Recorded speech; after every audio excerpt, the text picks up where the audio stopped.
ебін тауып тартусын. Тарыдай тартуда біреудің таудай көңілін ертетін құдірет бар.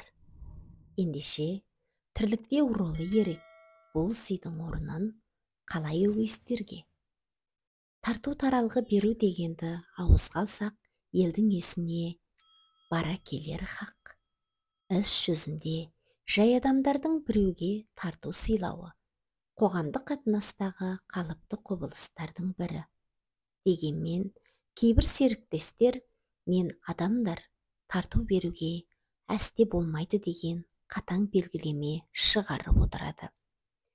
Әрине тарту береді екен, бұл жалаң ғана рахмет айту мақсатымен шектеліп қалмайды. Тарту беруші мен алушы жайына келсек, екеуара қатынас әлсіз бен әлдінің қатынасына жатады. Ал тартудың дәл басында сыйлау.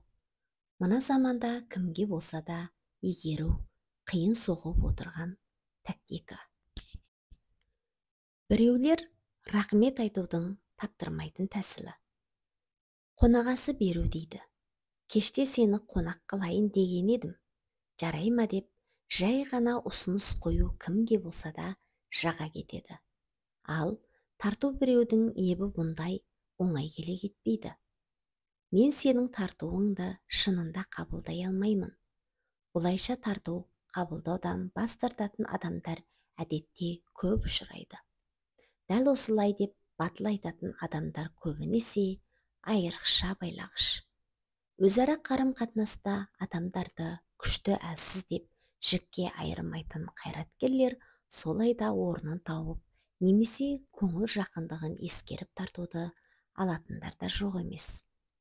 Көп рахмет, несіне бүйтіп әуре болып жүрсің деп тарту алғысы келмейтінін ашық айтып тұрғанмен, бермейтін сараң жоқ сұрау келіссе дегендей, иландыруың жетісе алмайтын дәті берік пендеде жоқ емес.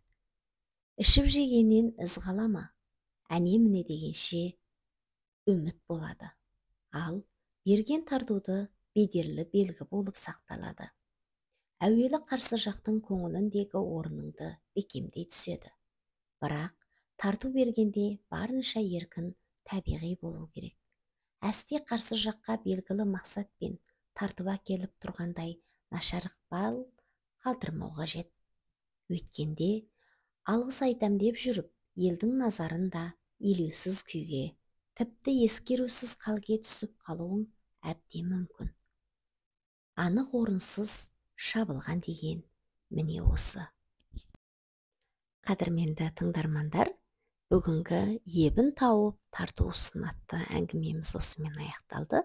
Әрқашанда жақындарыңызға ебін тауып, көптен тарту ұсынып жүріңіздер. Құлақ қойып тыңдағандарыңызға алғысым шексіз. Келесі кездескенше аман, сау болыңыздар.